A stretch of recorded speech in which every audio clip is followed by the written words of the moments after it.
there, STEM enthusiasts! Welcome back to Cameron's Lab, Dive In, the go-to podcast for STEM students, crafted with passion by one of your own.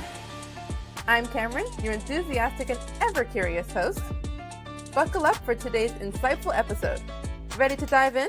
Hi everyone, welcome to DJI. I'm here at their opening event for their first ever store in London, and I'm here with... Olisa, I'm here with one consultant, and I'm going to go through some of our products that we have today. Looking forward to it. Amazing. Okay, so if you would mind just explaining what it is and then what it's used for as well. Okay, cool. So this is a tank that is majority for schools. And what it is a way of increasing sort of physics and not so much chemical, but mainly physics and science and maths, as well as programming and, mainly programming or coding. Yeah. Big time in coding. So especially if you're amalgamating this with a Samsung phone, by the Samsung, there's actually a coding game program on the phone as well, on the kids' car. Yeah. Which I can show you on the bar. For majority, this is for coding, programming, and physics. So what you do is, the box comes completely dismantled, everything's in pieces. So you would have to literally put everything together bit by bit by bit, screw by squeeze. To be honest. It is, literally. And the whole idea is, we remember ourselves to think of a small version of potentially rocket science, or putting together something that actually travels, that actually moves, that does something, that can see it, do something. Oh, if it's not doing something, what is it doing something? Let's go back and start again. What program have we not used? What was the code that is missing for it to go forward? What code are we missing for it to go silent? And that's what would intrigue your mind to really go into, okay, is the cable connected to this? Why is there a cable to that? And that sort of physicality of it, or actually unplugging, plugging in, testing it out, trying it. So this is literally the only robot here that actually doesn't have a remote. It is all has a program on your phone. Wow. And what kind of programming did they use? The block kind of programming or something more like Python? I think it'll probably be block. I don't think it'll be in Python. I think it probably is block because this is all very relatively. I decided to really look at delving into it yesterday. Wow. Because it was literally a sort of display piece, and but the system being worried. But a lot of people are really into what is this? What does it do? Yeah. So looking at it, first, apart from you've got the barrels on top, what they do is they actually fire Zorbies. Yeah. So you fill out with Zorbies in there, and then with the control on your phone, you walk around, and it's got a laser. So it's got two barrels. The top one is firing Zorbies. The bottom one is actually a laser. And actually fires Zorbies. That sort of thing. And one thing that's actually interesting, somebody asked me, could you use that for landscaping or for geographical study? At the moment, I said no, because this went indoors only. Right. The reason why it's indoors only is a pebble or a stone just in between me, that's it. Yeah. However, because of the way it's been seen, there is absolutely nothing stopping us, DJI, of making it outdoors. So that somebody with hand, someone farming, they can measure the land measure the gradient of if it's a hill, how much degree is it, using said laser. That's a possibility of where to go.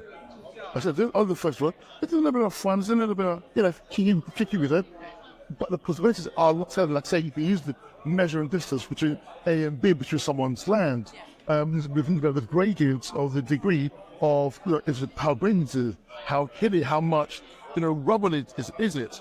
You have maybe a sensor facing downwards. How much depth is it between different layers of sand, clay, that sort of thing. That's where it could. So many possibilities. So many. And all that is just in small thing. That's about what. So it's a full this paper. Would you ever think about making more of an underwater kind of version? It could. So it could have something underwater with a tank, if you want to, whereby it is underwater. It measures, nothing like the pressure of the water. But the first part put the pulse with the pool cleaner. So there's nothing with something like this, chucking in your pool with a camera, and then cleaning your pool with this adjustable remote. There is something in there at the moment for, I'll see you on TikTok. No, you're really clear, yeah. But there's something that it could go. Or, for example, if the rivers are late, it is too murky to see underwater. And then we'll have the GPS to actually see where it is. And then, if it's too thick and get outside, join over it, the final is the 2 points independent to retrieval. But the fact that it's on wheels, this is something that could be explored a lot more. And then, would you ever think about making the wheels interchangeable? Like, right in that instance, I feel like this would be really cool. Like, that's a very good point. So there's nothing wrong with interchanging. So if somebody, a owner, truck wearer, buys the main body, and then having these wheels interchanging so that it is both indoors and outdoors, maybe. So that is something that could be possible. I agree. Sorry. It's getting myself a little bit closer to you, so I still go. Yeah, so that is something. And also, if you have, because you have to dismantle it, you have to unmantle it as well. So you are right. So this says that the wheels could be interchangeable. The mount could be interchangeable. So, for example, instead of having the barrel, you can have a laser for measuring stuff. You could have it for to shoot bubbles in kids' games, for example. You can have it to, if you can, if you've got a dog, like I've got my dog. You can keep track of it. Have a little prey friend. Have a friend while I'm at work. Yeah. She could be changing that, and then she could have 4:30 and thing, and I can connect to my Wi-Fi. I could connect it on my phone, and double check, see if she's okay, chuck a couple of treats or whatever, and something to keep her company. But like I said, the possibilities are endless. For everybody. It's only the same sort of for the S1. The B. Like this thing to go. But speaking with you, my mind is like, all you consider all sorts of things that you can have that are open trees. Wow.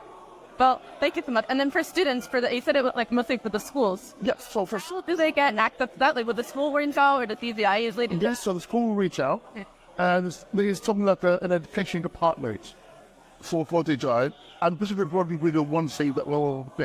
It is not actually what you say. It is very almost nasty, very girl, but cut all that. And bring it into a full-girl school, definitely. Let all of you reach out to get your hands on things like this, to get your hands on mechanics, on mathematics, on computer IT, and that way, into programming to figure it out. Okay, what thing can this be? And often girls, you really consider that our boys' choice. And that is the point for you, though. And I'm like, no, it's not a boys' sport. Unfortunately, with systematic withdrawal, they have to say David as a boys' sport. But there is absolutely nothing wrong with a girl or anyone trading this into a camera or a extra on there whilst you are, camel trekking across Morocco, mountain biking across the desert. For even one of the girls, you want up one sort of Baywatch shot of one down the beach, get all of that. And then nobody else would. You're doing it, and this is chasing you. Or whatever it may be. While you're lying in bed doing your rubbing, get the stuff like this. Look at that. You think there's so many things with it. So should we introduce two girls to two-girl school so they can get their hands actually well in it, so that are spurring they shouldn't be afraid to get a screwdriver to get in there to unscrews. Why is it worth it? Oh, let it. Oh, yeah, how have I done? And that leads into girl doing other things. So literally changing a theme, changing a tire. Big old girl safety that they should have not been afraid without change a tire, unscrew a light bulb, and figure out to go to the fuse box to do all sorts of things. But they won't be able to do it if they haven't keep practices on it. Or being sort of familiar with the screwdriver or taking things apart or that sort of thing. Or things get all the lights gone off. Oh, what am I going to do? The lights gone off, you'll panic. Okay, that's kind of challenging. Like when I was younger, my grandpa, he taught me how to take off the screwdriver, just like the little outlet box for that outlet. Yeah. And then from there, now I love robotics and for the STEM. So like just like the little things of people giving you a little access, and then you want to get it level. Yeah. Yeah. Especially if you never know or your phone line's gone, your internet's gone, you have to get into the socket, not it. Oh no, I guess what to get a screwdriver, get in there, girl, just take it apart. Yeah. This sort of thing is your position to what after the DJI is in really toward, we're fighting toward. Even there, we said, no, you want very few leaders, which is really hard for our concerned. But we should have, we've got a couple of our colleagues here who are ladies, very young, ladies absolutely brilliant. But there should be a lot more ladies who are willing to come, who are willing to get a drone, because a lot of the arms robbing, they get jealous for holidays and that sort of thing. But there are a lot of things, especially that you can just go open up, introduce them to the two forms of STEM. 100%. Oh, that was wonderful. Thank you so much. You're more than welcome. And then go ahead. There's one more question. For the students, what age group is it usually for? So for this one, I consider this more high school. Oh. So for given year 9, you're looking at about 13 upwards. Yeah. Only because it is quite technical. Tiny bit. The tiny pieces, you've got electrical, you've got programming. It is quite technical. Yeah. I would strongly suggest, even if anybody can say, oh, let me try it. Yes, try it. If you're 11, yes, try it. If you're younger, even better, try it.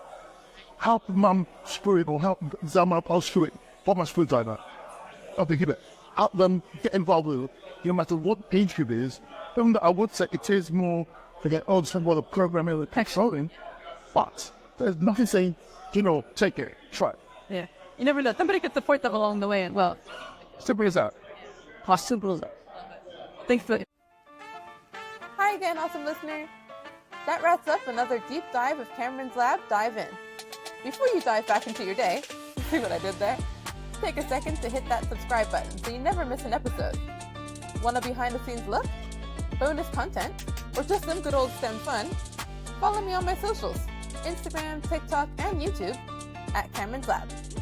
And remember, every episode is a new adventure, and we've got some thrilling dives lined up for you. Don't miss out! Until next time, stay curious and keep exploring.